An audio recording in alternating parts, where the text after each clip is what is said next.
Meu nome é Raquel Salabi Ribrião e este é o que seria o podcast que eu não consegui transportar para o YouTube. Enfim, é do portfólio do módulo C da fase 2 de 2020, sobre personagens femininas. Minha RU é 303-6428, no curso de História na área de Linguagens e Sociedade. A personagem feminina que eu escolhi para o meu trabalho é Viridiana da Silva Prado, mais conhecida como Dona Viridiana. Tenho especial carinho por essa paulista, pois morei no bairro de Santa Cecília, local onde morou, na cidade de São Paulo. Como dizia, ou melhor, como escrevia Jane Austen em 1816, os homens sempre tiveram vantagem sobre nós ao contar sua própria história. Sempre receberam um grau muito maior de instrução. A pena sempre esteve em mãos masculinas. Os tempos obviamente mudaram, mas os livros mais populares ainda hoje são escritos por homens. E considerando que as mulheres leem mais do que os homens, somos nós que fazemos essa escolha. Precisamos então ler apenas livros escritos por mulheres? Não. Precisamos ler homens e mulheres e, quem sabe assim, nos inspirarmos e escrevermos mais. E termos assim uma obra que se equipare, que se equivale, seja equivalente, não só em qualidade, mas como também em quantidade. Voltamos a Viridiana. A Viridiana Valéria da Silva Prado nasceu em 1825 e faleceu em 1910, em São Paulo. O seu pai, Antônio da Silva Prado, era barão de Iguape e a casou com 13 anos com um tio de 27 anos, para manter a fortuna na família. Era muito comum na época. Após 40 anos de casada, com os filhos todos criados, adultos, Viridiana se separou do marido para o escândalo da sociedade paulista do final do século XIX. Viridiana foi grande incentivadora da cultura, da agricultura e dos esportes. Contribuiu para inúmeras obras de caridade, sendo uma das provedoras da Santa Casa de Misericórdia de São Paulo, um serviço essencial até hoje para os paulistanos, e para a qual deixou diversos legados em seu testamento.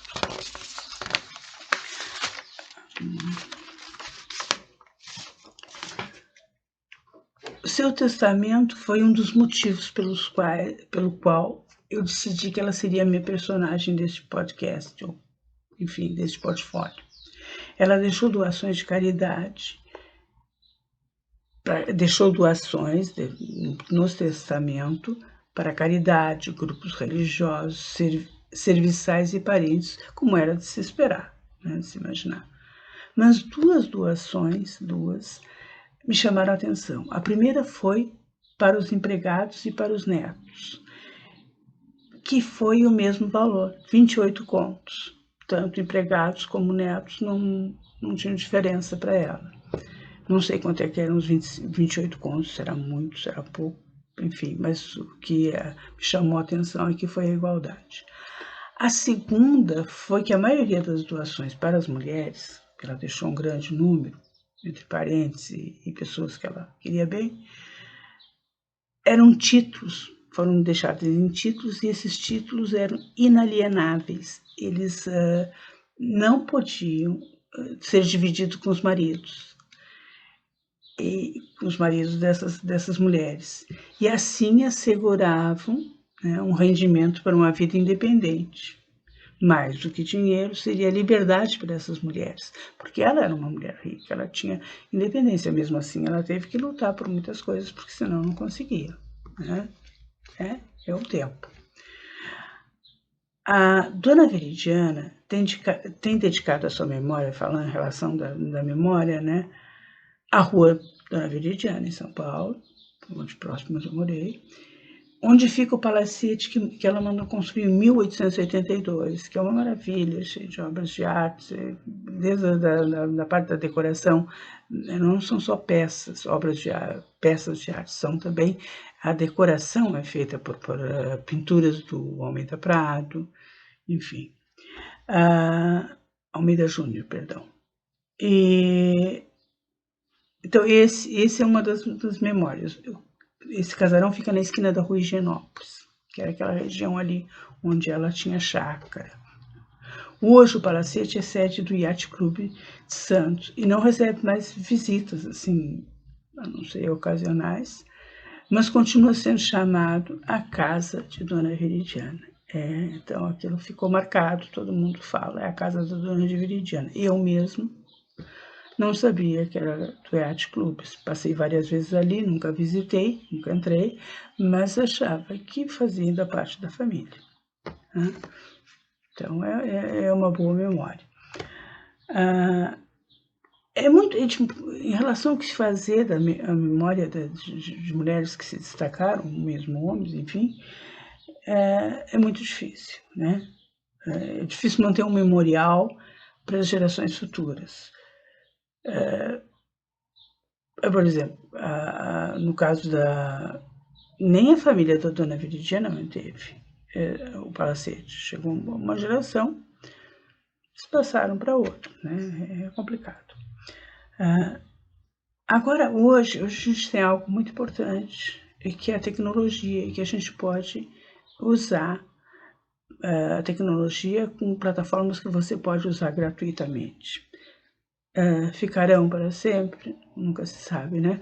Mas tem uma facilidade, por exemplo, tem assim, você pode publicar livros gratuitamente na Amazon, é uma plataforma, tem sites, por exemplo, você pega o wordpress.com, você pode ter blogs a respeito, muita coisa eu já achei em blogs de pessoas que escreveram, né, sobre coisas bem interessantes que estão lá e que não tiveram que pagar nada.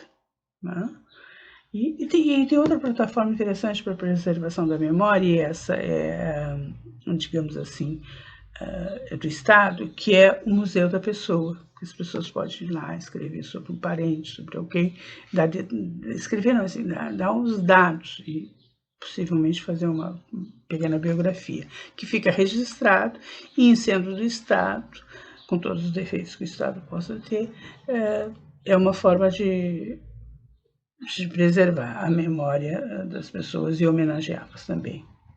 Bom, eu finalizo esse podcast, não é bem podcast, com as palavras do testamento de Dona Viridiana. A todas as pessoas a quem eu possa ter ofendido ou escandalizado, peço humildemente perdão, assim como perdoo de todo o coração aos que me tenham ofendido ou caluniado.